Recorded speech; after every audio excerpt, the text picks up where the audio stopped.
Good morning students for chemistry classes. आज से हम स्टार्ट करेंगे 9th क्लास के लिए chapter 3 atoms and molecules.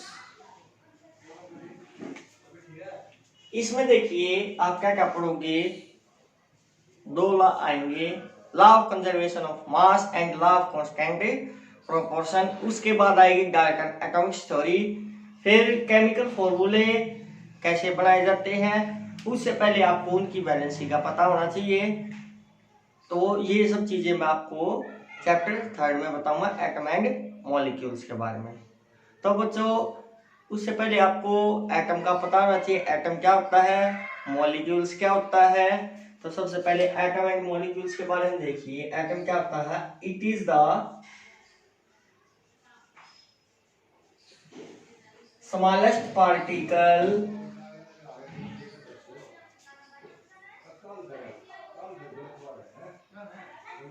which take part in a chemical reaction। Molecules में क्या होगा, जब एटम आपस में कंबाइन होते हैं तो वो किसका निर्माण करते हैं? मॉलिक्यूल्स का।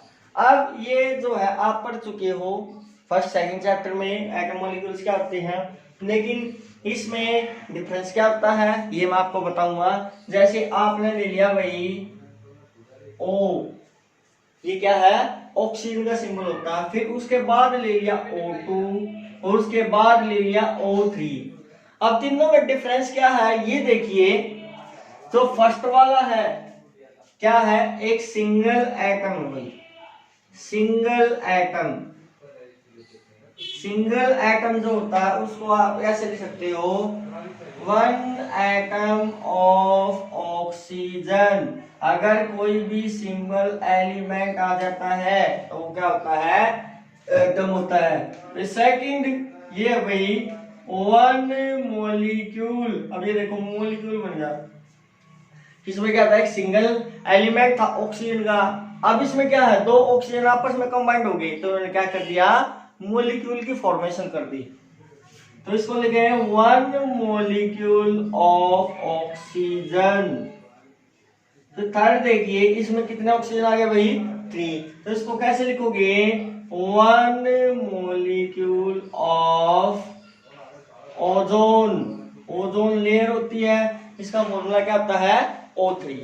अब आगे देखिए, इसके बाद करवाऊंगा मैं आपको, मोस्ट इंपोर्टेंट है। अगर 11th में आप साइंस लेते हो, साइंस स्ट्रीम में जाना चाहते हो तो उसमें ये लॉ फर्स्ट चैप्टर में ही आता है। सबसे पहले लॉ कौन सा भाई? Law of conservation of mass. Law of conservation of mass किसने दिया था, कब दिया था, इसके बारे में बताऊं भाई होता क्या है ये। इसके दो डेफिनेशंस है, एग्जांपल के थ्रू बताऊं भाई इस लॉ को कैसे शो करते हैं। ये देखिए, जैसे आपने इसको लिखेंगे, this law was given by Antoine Lavoisier. Antoine Lavoisier scientist का नाम है। इसने कब दिया था इसको? 1789 में, इन 1789। फिर इसके बाद देखिए होता क्या है ये, तो यहाँ लिखेंगे कोई भी लॉ शुरू करने से पहले उसको लिखते हैं हम अकॉर्डिंग टू दिस लॉ। क्या लिखोगे? According to this law. इसमें दो डेफिनेशन आएंगी। सबसे पहले आता है भाई, mass can neither be created nor be destroyed. Mass को न तो क्रिएट किया जा सकता है न ही डिस्ट्रॉय किया जाता है। क्रिएट का मतलब होता है पैदा करना और डिस्ट्रॉय का मतलब होता है नष्ट करना। फिर और इसकी डेफिनेशन लिख सकते हो यहां पर, total mass of the reactant is equal to total mass of the product. इस डेफिनेशन को कैसे डिफाइन किया, अभी एग्जांपल से बताऊंगा मैं आपको। अब इसमें देखो रिएक्टेंट क्या होता है, प्रोडक्ट क्या होता है, ये आपको नहीं पता, चैप्टर फर्स्ट आएगा भाई 10th क्लास में, केमिकल रिएक्शन एंड इक्वेशंस, उसमें आपको बताया गया है रिएक्टेंट क्या होता है, प्रोडक्ट क्या होता है, left hand side, right hand side, इन सभी के बारे में। तो मैं आपको अभी बता देता हूँ ये होता क्या है, इस लॉ को कैसे प्रूव किया गया था। देखो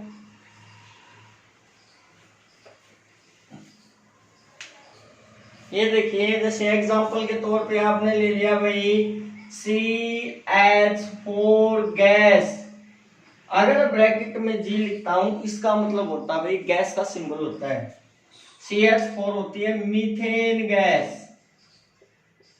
जब आप इसको बर्न करते हो in the presence of oxygen gas, ये देखिए डेल्टा, ये डेल्टा हीट का साइन होता है, it will form carbon dioxide gas plus H2O water molecule, paper की फॉर्म में आएगा तो इसको गैस ही लिखेंगे इधर। अब देखो एरो से, एरो हेड से पहले वाला जो होता है, ये देखो इसको बोलेंगे पहले हम ऑक्सीजन, इसको कार्बन डाइऑक्साइड, इसके बाद आता है क्या, वाटर मोलिक्यूल।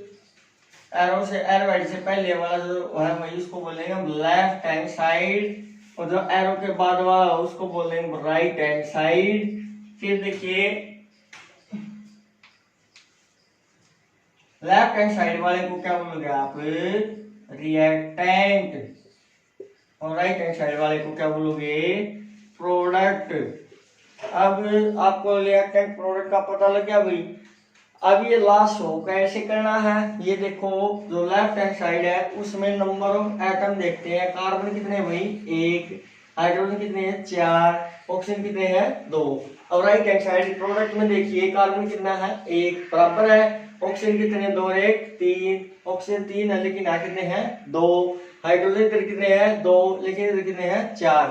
अगर मैं इसको 2 से मल्टीप्लाई कर दूं और इधर इसको 2 से मल्टीप्लाई कर देता हूं, तो अब देखिए ऑक्सीजन कितना है 2 × 2 4, 2 इसके साथ भी मल्टीप्लाई इसके साथ में भी, तो हाइड्रोजन इक्वल हो गया भाई 2 ऑक्सीजन, ये यहाँ से 2 इसके साथ में मल्टीप्लाई 2 ऑक्सीजन ये 2, ये कितने हो गए 4। इसमें देखिए नंबर ऑफ कार्बन कितने हैं भाई 1, हाइड्रोजन कितने हैं 4, ऑक्सीजन कितने हैं 4। राइट हैंड साइड प्रोडक्ट में देखिए कार्बन कितने हैं 1, हाइड्रोजन कितने हैं 4, ऑक्सीजन कितने हैं 4।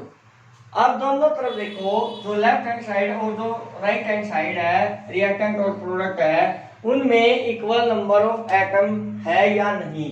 कार्बन कितने इसमें 1, इसमें कितने 1, अब देखिए हाइड्रोजन इसमें कितने 4, इसमें कितने हैं 4, ऑक्सीजन इसमें कितने 4 और इसमें कितने हैं 4।